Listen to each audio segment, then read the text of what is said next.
Now we get to the good stuff, I think. This is from Obsidian, and it's an Elite Dangerous video, but I think it's very Star Citizen related. Elite Dangerous is selling spaceships, guys. They're selling spaceships. As revealed recently, Frontier are about to start selling ships in Elite Dangerous for real-world money, and we now have some examples of the exact ships they're going to sell. Also, Frontier have now discussed how they're going to rework engineering, and additionally we get another look at Power Play 2.0 with some more specifics and details. So let's start with the upcoming ship sales. Now, as discussed yesterday, these are going to be pre-built ships that will be available in the Elite Dangerous cash shop. You're about to buy these for the fictional currency ARCs that can be purchased for real-world money. So, on screen right now, you can see two... But you can also earn ARCs, right? Two example of pre-built ships. These are ships that will be available come... Do they come with a unique skin? Is there anything that makes them special? May. So we got a Type 6 laser mining jump start ship. This is what the package will be called. The other one is an Alliance Chieftain AX combat jump start. Now, as you can see, the builds are fairly basic to average, I'd say. There's a few A-rated modules here and plenty of B, D and C-rated modules thrown in. So nothing too hefty there. These... One of them comes with Alien Gauss Cannon, which needs unlocks. Pay to win. Okay. Are fairly easily purchasable with a limited amount. I did see somewhere that somebody said it's not pay to win if there's no win. And I was like, oh, I know what game you play. I know what game you play.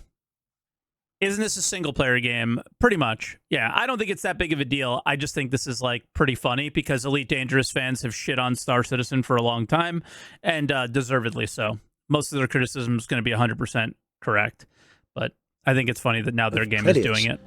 Where things do get a little bit tricky, perhaps for some people, is going to be the fact that they also include some basic engineering. Or otherwise, if not basic engineering, then other types of unlocks you'd normally have to earn. So for example, on the mining ship is a modified mining laser. This will be a pre-engineered long-range plus incendiary rounds mining laser. And Frontier say this bypasses a need to unlock the LTT-198 permit and a subsequent technology broker recipe for this module. When it comes to... Yeah, so it's pay not to grind or whatever, but I struggle with things like these because people these days don't like to grind, and I sort of understand that. I always have, right? I always liked grinding. I always liked the slow burn and the slow process of earning things. You know, to use an example of New World, I stopped playing it once I got all the artifacts I wanted. It was like, oh, I did all the things I like, you know, I did these dungeons. The purpose of doing these dungeons is now gone. I don't really like PvP because PvP is like locked by toxic communities and shit like that, and it kind of sucks. And yeah, so like it's an interesting balance that people have to, like, developers and players have to deal with. I'm just one of those guys who's always enjoyed having like 35 different grinds that you feel you need to do and just picking one. You know? I don't like grinding, I like progressing. Okay. I like progressing slowly. There you go. That's how I would respond to that. I don't mind progressing slowly. And some people would call that a grind. Because I like the idea of, at the end, the achievement is worth the effort that I put in. And you can call it a grind or you don't, but that's cool. Like, for me, the enjoyment of Elite Dangerous didn't get, like, the game didn't give me enough to want to learn it all. I think a big part of Elite was like, I had to go to all these other websites to figure out what this does and what that does. I think Elite doesn't do a great job of explaining how things work very well in their own game, like from a basic standpoint. And you know, I had to figure out what components, and chat's telling me to do all sorts of different things, and it just wasn't very fun from that standpoint. But the idea of like engineering and having to do a bunch of tasks to get these really powerful weapons, I love that, right? So for me, the time of grinding is less of an issue. It's the enjoyment of what I'm doing while I'm doing it. So if I have to, you know, constantly do the same exact thing in the same place over and over again, maybe that wouldn't be as enjoyable. But if I'm, you know, going around doing kind of different activities, but progressing by doing those different activities, I think that would be fine as well. But I think a lot of people are also totally fine with, you know, going out and mining the same thing every day, and that's just great as well, right? But yeah, that's what I would say is I love progression as well.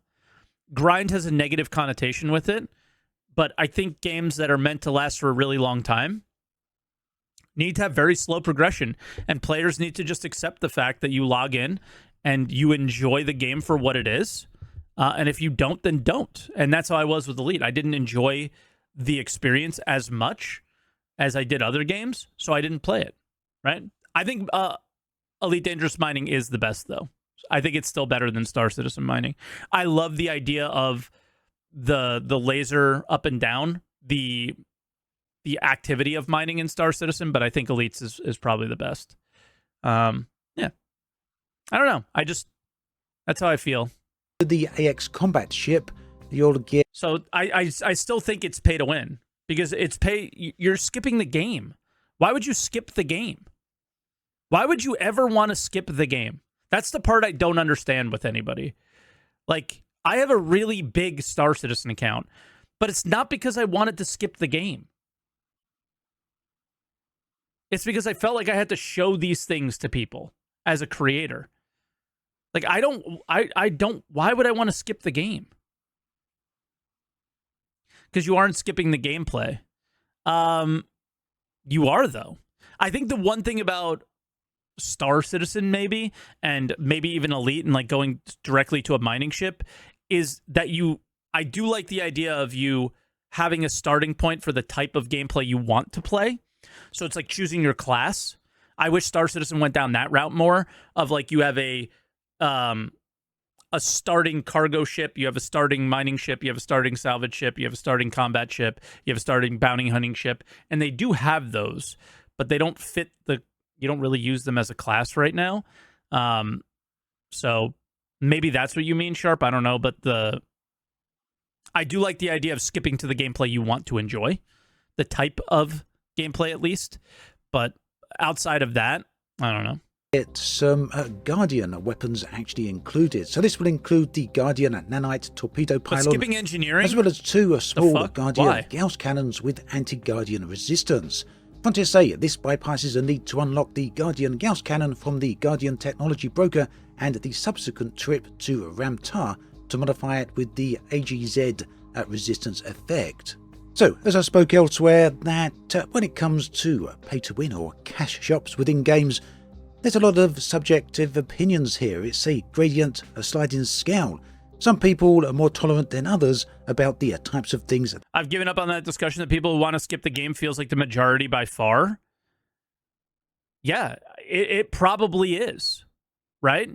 But it's game studios preying on people's lack of time or whatever. But yeah, it's right. They are delivering what most people want. I don't want that, though. And I do hope game studios still continue to make games that are enjoyable for people who intend to play them for a while. And the thing is that studios that do this, especially MMO studios that do this, again, look at New World, your game will die so fucking fast, it's not even funny. Because if players are able to skip, you skip the whole idea of playing, and then what? You get bored of the end game quite quickly, and then you're done. Right? So you're like, you're just choosing to get the money early instead of later or whatever, right? That's all it is, and that's never going to be good. So that you can purchase from shops. In my mind, this isn't too bad if Frontier have to go the cash shop direction, and yes, I do feel they probably have to go that direction because Elite Dangerous very likely does need continued funding if we want to see continued development for it. In which case, these cash shop items, these cash shop ships, Star Citizen is also pay to win. Nobody's arguing with you, man. are, Of course well, it is. not too bad in the grand scheme. People will argue that there's no winning in the game, but that's just like a very, I think, low IQ take. I don't know how else to say it. There are tons of ways to lose in every video game, and there's tons of ways to win in every video game. And if you just enjoy looking at the sky or whatever, okay, great, good for you. But if I'm ever coming across a PvP scenario, if I'm ever coming across a PvE scenario, and I die because I don't have as good of a ship, but you don't because you have, endless health. I mean, come on. Things they could, and they act like nobody's competing or whatever. Yeah, sometimes getting there first is winning for people. And if you have to pay to get there first, that's not good. Right? So I think we can all agree that if there was never a pay to skip in a video game, it would not be a bad thing.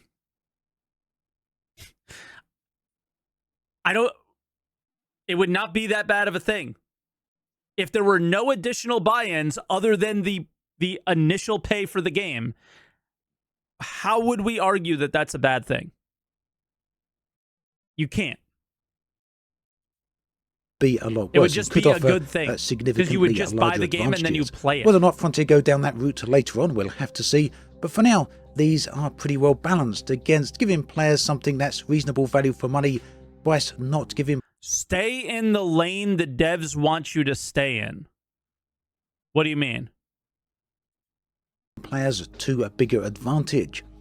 Yet there is another issue here, and that is the insurance rebuy cost. And to get an answer to that, I ventured into the forums, the official forum. Never mind the sandbox, stay on the rails. Yeah, again, I'm not sure what you're referencing. About it, and managed to receive a reply.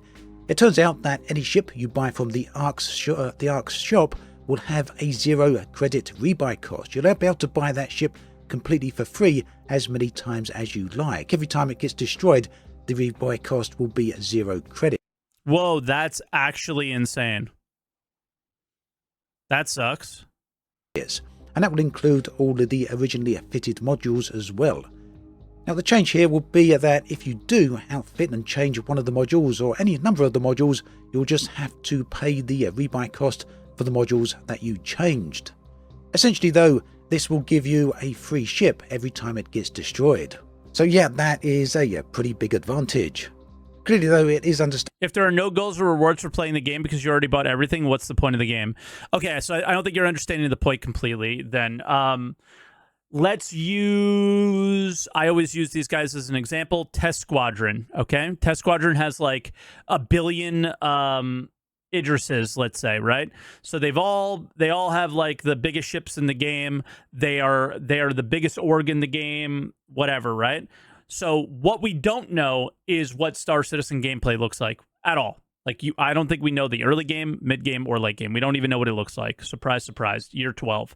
But let's assume that some aspect of the late game will be territory control for organizations in like null-sec space. You're paying to get to that experience immediately, right? You're paying to get to that experience immediately, thus winning.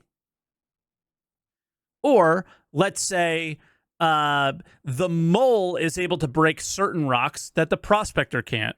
If you buy the mole, you're paying to get to that experience right away. You're paying to get to the experience, right? To get to it faster. And my argument always is that the person who is arguing for these pay-to-win or pay-to-convenience mechanics are significantly more toxic than players who are not. You are going to get to that point eventually. Everybody is. It's an MMO. The game is supposed to last forever, essentially. Let's just say 10 more years, right? Because, maybe that's the lifetime of the game or whatever. 10 years from now, you're still playing Star Citizen. You are just going to take a little while longer to get to that mole than someone like me who has a lot more time to play. So who's the problem here? The one who's crying like a little bitch and throwing their bottle on the ground and complaining that somebody has more time to play? Or is it the person who's saying, you know what? This just isn't good game design to allow players to skip, and it actually ruins the reward experience. Because, in old games where there was no pay to win and there was no cash shops, you saw somebody with a really cool piece of armor and you asked them where they got it and you asked them how they got it, and then you went out in there and did it yourself, and it was an achievement, right? And now game studios have taken that achievement away, which is one of the best experiences that MMOs have ever delivered. So who's the toxic one here? Is it the one that's saying pay to win is bad, or that pay to convenience is good? Right? Understandable, because if Frontier are going to start selling ships, then they can't have players losing something that they paid real money for. But on the other hand, it does confirm something I've said elsewhere, that the moment a company introduces a cash shop into a game where players can buy in-game items, streamers, then obviously, that will change the fundamental nature of that game. Adaptations to that game will have to be made, and we're seeing that already with this zero-cost insurance rebuy. As I said, different people will have a different tolerance. This conversation is making me want to melt my C1 and get a real starter junk heap again. Maybe, but like it's that's like kind of a small cargo ship. Is that more like entry level cargo right now? Could be, could not be, who knows? Like, again, I really think that as a player coming into Star Citizen, how nice would it be to log in and be like, all right, I'm a new player. And then you have paid, let's say the entry fee to play Star Citizen is $100, right? I think when the game comes out, that's probably not an unreasonable number. And then you choose the ship. You choose the ship. You choose between a Arrow, a Prospector, a Vulture, and a smaller cargo, like a Nomad. Yeah, maybe like a smaller cargo ship, right? And then, add a few more, right? 100's pretty unreasonable. Well, I'm assuming that Star Citizen is not coming out for like another 4 years, so it might be like a reasonable AAA price then. That's what I mean by that. And then you choose from those ships and like get rid of the... Maybe we mark to the Aurora. Maybe you mark to the Avenger and things like that to get them up to standard with now that how the games come out. Like 3 SU really isn't, anything.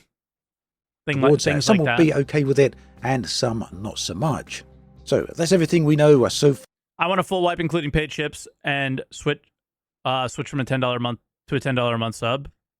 Well, it'll probably be more than 10, but I think subs are a better business model. It forces the developer to make a consistent content be enjoyable. People will always be against upcoming ship sales. People will always be against the sub model, but that's what's best about a sub model, is that it forces the developer to be really, really good. But what it also forces the developer is to make the game more grindy. So you get that negative too. Not they have their good and bad, right? They both have their good and bad. And the newly refurbished and newly redesigned Top 3 MMOs cash are shop subbed for Elite Dangerous. For a reason. Now, in other news, Frontier have and people have played them for decades for a reason. Discussed, well, very briefly mentioned rather, the upcoming changes to engineering. There's no date yet on when this is going to happen. Old MMOs, name a good new MMO. Name a good new MMO, please. I'll wait.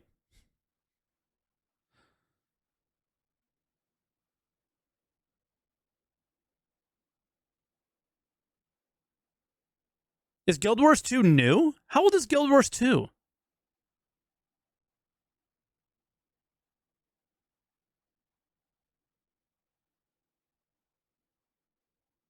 I wouldn't consider Guild Wars 2 new. It's over a decade old, yeah. But it doesn't have a submodel, which is fine. I think that's the point they're making.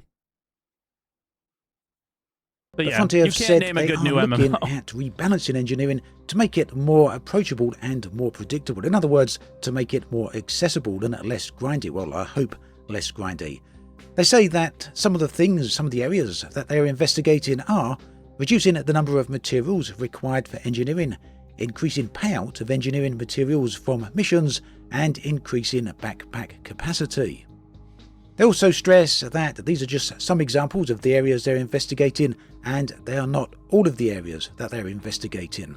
They further wanted to emphasise that as Elite Dangerous is a live service game, that there'd probably be some more iteration over time on how to improve engineering.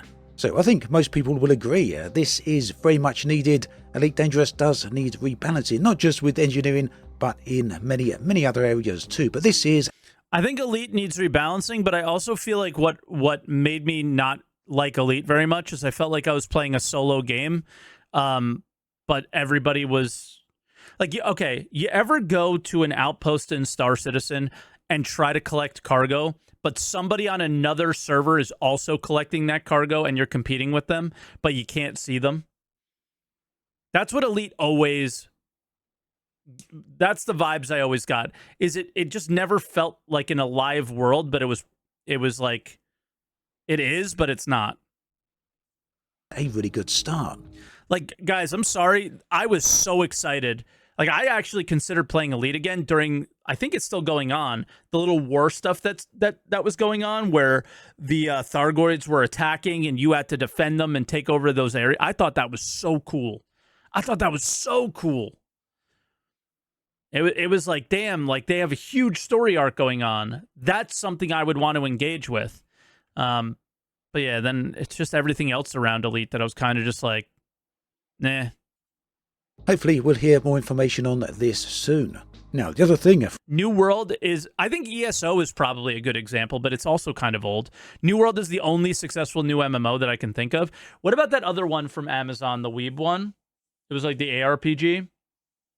But that was super pay to win, right? And New World I wouldn't call successful. I would call New World a pretty big failure. What you're discussing is Power Play 2. Lost Ark.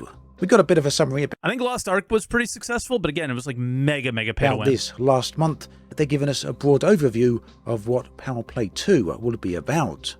So I'll go into some detail now on all of this, although some of it is a repeat of what we've seen before. So if you don't want to watch that, thanks for watching all the way up to this point. And if you're still interested, all right, I guess we leave then. Information. So for those of you not familiar with it, Power Play allows players to align with galactic factions. Power Play is actually the thing about the game that I thought was like, because it hits you right away when you first come in. Power Play is like there, and it was so bad as a new player. Like it was like everyone told me to just ignore it or something, or don't choose a certain side. Like it was already solved and it was stupid and it never really was a thing. And yeah. Allows players to influence Power the Play dynamic 2, political landscape through maybe it makes me want to play. The revamped version of Power Play will simplify the entry point for new players while providing a somewhat nuanced and strategic layer for veterans. At least that's what Frontier is saying. So this balance should ensure that whether you're a trader, explorer or combat type orientated person, your contributions should help steer the tides of power in the galaxy. So how is this all going to work? Well, you'll be able to help your chosen power by conducting various activities. And from what it seems, you'll be able to do pretty much any activity that's actually available in Elite Dangerous for the most part. This will all connect directly back to Power Play and the influence gained for your respective powers. So one of the pillars of Power Play 2 is the methodical expansion of territory, and we can see that on the new map here. This is going to make things a lot easier to see at a glance. That's kind of cool. Players can now influence unoccupied or rival-controlled systems through a series of strategic decisions and actions. Expansion involves fortifying existing territories, extending influence into new areas, and directly competing with other powers for control. This process is... Again, sounds cool, but because you're doing it in solo mode and not PvPing or not doing anything of like, in order to gather or like, you know, go from green to yellow, let's say over here, are you even fighting against anybody? Governed by various system states, which are called Exploited, Fortified and Stronghold, each offering unique challenges and rewards, and each different system state will actually be reflected in the appearance in stations and other activities and other things going on inside each of the respective systems. Now, the transition between the different system states underscores power play's depth, or so Frontier claim. Players must navigate these states wisely. They're going to have to put some focus into doing this. And whilst players can certainly go out there and do this on their own, it seems likely and perhaps preferential that players will need to collectively work together in order to get their power to expand. And now, just for reference sake, I know I've used the word faction a few times here interchangeably with powers, and I just want to clarify, I'm not talking about BGS or background simulation factions here. When I say the word faction, I am talking about the power that you have applied to. So sorry for any confusion there. So turning an exploited system into a fortified system is going to require a substantial commitment to resources and strategic planning. The ultimate goal is to achieve a stronghold state here, and this means that the system becomes a bastion of your power, and that will significantly boost your influence and defensive capabilities. Now, Power Play 2 is also going to introduce a refined reward system which would help incentivize players' involvement. Loyalty to a faction is rewarded with escalating benefits, including economic bonuses and advantages, and these rewards are tiered. Okay. So that they will ensure Tier 10 reward when you first reach it. Okay, so we don't actually see what the rewards are. Gotcha. a continued dedication to your power, which in turn will bring ever greater benefit. Oh, it's just you get more money. Yes.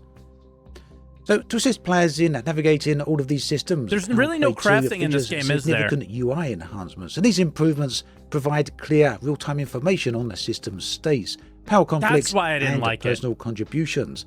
And this is something that's very much I feel like that's why I didn't like it from the game right now. Crafting makes everything the better. Galaxy map, in particular, for me, has been overhauled to offer a more intuitive visualization of power territories and influence, making strategic decisions more straightforward and informed. So you can see it straight at a glance. Gotcha, you can do like ammo and stuff. Is controlling which system, and this is much easier than the unusual and rather eye-aching bubbles that we see now.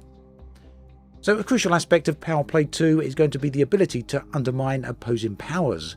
Players can engage in sabotage, espionage, and direct combat to weaken the other faction's control over systems. And this dynamic, yeah, again, like, oh, I'm doing espionage in solo mode. Not only adds a layer of depth to conflict, but also ensures that the galaxy remains a vibrant and unpredictable battleground. At least that is the claim that Frontier are putting out there.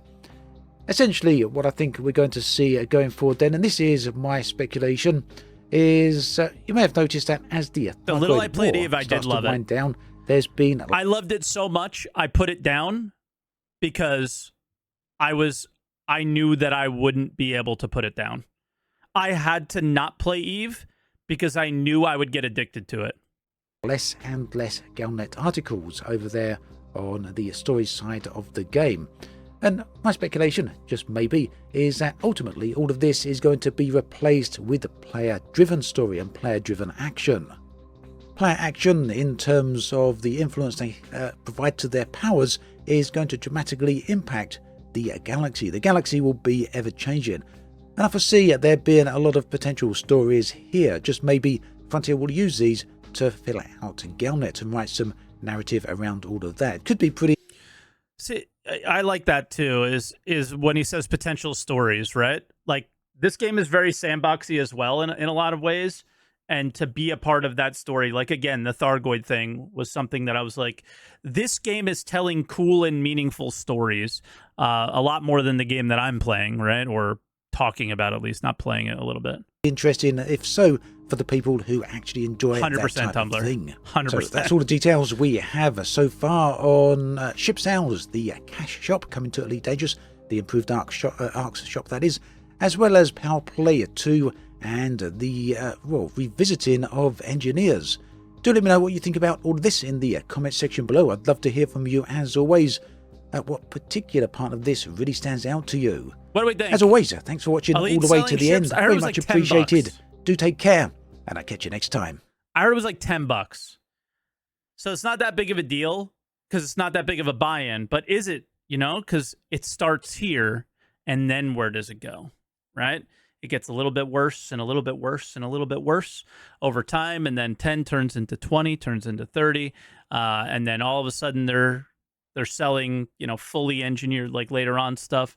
And because at some point they know they're going to shut the servers down and don't care, and then, you know, they're a company, so they're going to make as much as they can before they do that, something like that, right? So it is what it is, I think, but I just don't like games where the solution to bad game design or unenjoyable game design is paying to skip it. I would love if a game studio made it fun. Imagine that. Oh, what a crazy idea. I must be a dummy.